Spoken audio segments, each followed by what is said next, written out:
Part of your job will be to meet visitors. Well, we get all kinds of people, and it depends on what areas we're hiking in.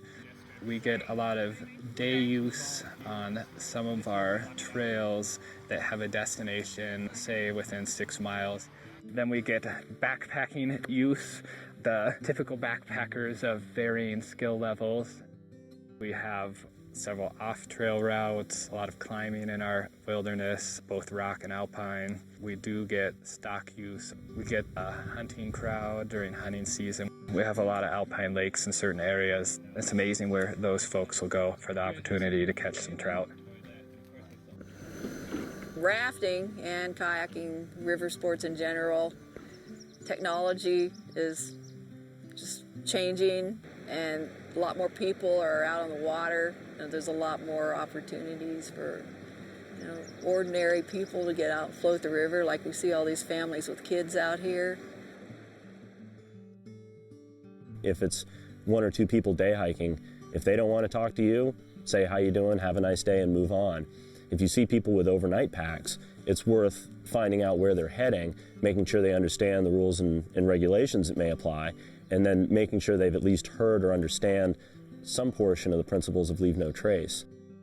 A wilderness ranger can't be a hermit, and they need to know how to tactfully enter into a conversation, have the skills or the ability to talk with the kind of user that they're visiting with, be able to talk to a backpacker from that frame of mind, be able to talk to a stock user, be able to talk to a commercial outfitter, be able to talk to a floater and talk to them on their level. You have to develop this confidence and feel comfortable going up and approaching people. First, you've got to put people at ease and just be friendly and nice and say hello and introduce yourself and try to establish some kind of a rapport with people. Well, I usually say to them as well, is there anything that I can help you with? Is there any information that I can give you? Open it up and let them ask you questions. You are the expert, so don't disappoint them. And if you don't know something, for gosh sake, don't try and BS your way out of it. Tell the truth. That'll be appreciated more than anything. One of the most important jobs rangers do is educating the public. So much of our population being in cities, they don't know and appreciate wilderness or even wildlands. So we have a big education job ahead of us. So a lot of the visitors that you get coming into wilderness, some of them don't know what a national forest is, many of them don't know what capital W wilderness is. You have to assume the role of a subtle educator, an interpreter, to try to imbue in visitors a sense of what wilderness is and what's important about it, and also how to behave in order to protect and maintain that wilderness character. And I have found people really like to see wilderness rangers, and they're usually excited to see a wilderness ranger, and they want to do things correctly when they're out in our wildernesses, whether it's how to camp, how to go to the bathroom, how to hike on trails, how to find a campsite. And so I find that trying to engage with people and teach them has worked really well. Let's hear how you can protect the wilderness through compliance work. My role is, it's educational and it's enforcement. So those are kind of the two things that I do. I'm enforcing the Wilderness Act, so making sure that that the act, is upheld, and then also any local regulations. If you want to gain compliance, there's several ways you can do that. You can use your authority of your uniform or the authority of your agency. You've got a badge on, and that's a pretty strong authority for some people. For some people, it's not. And they need something that grasps onto their ethics a little bit more than just simply that it's the law. Authority of the resource was actually developed by a professor, George Wallace, at Colorado State University, and it's a communication technique specifically developed for those of us who work in resource management in the backcountry. The authority of the resource is a concept where instead of trying to scold somebody for a negative behavior, like maybe they had a campfire in a place where it's no campfires, or cleared aside some vegetation to put up their tent. The temptation would be to go in and scold them.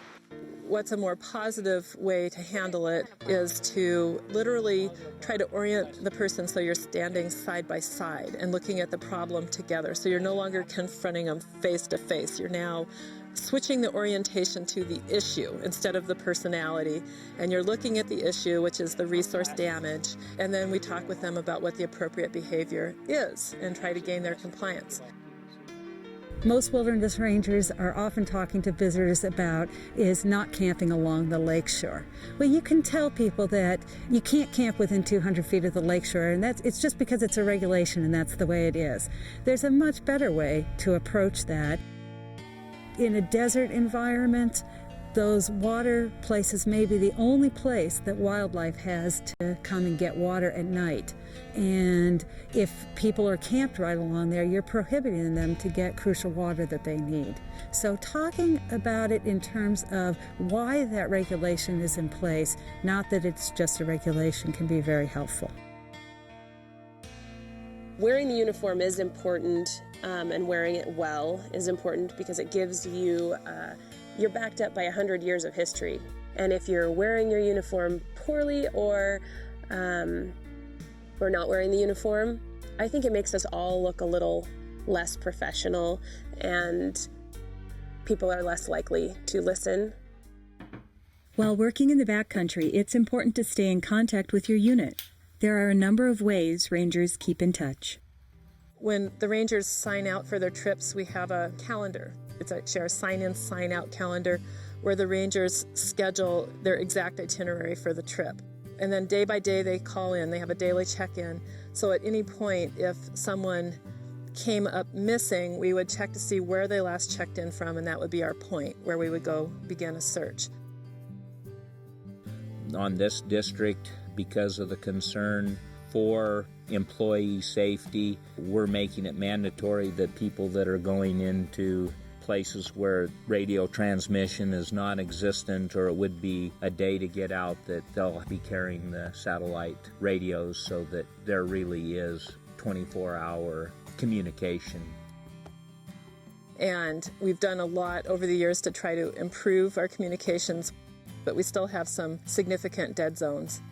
Our forest actually has a policy where you need to notify someone, whether it's your supervisor or a dispatcher, as you enter the dead zone, and notify that person as you exit the dead zone.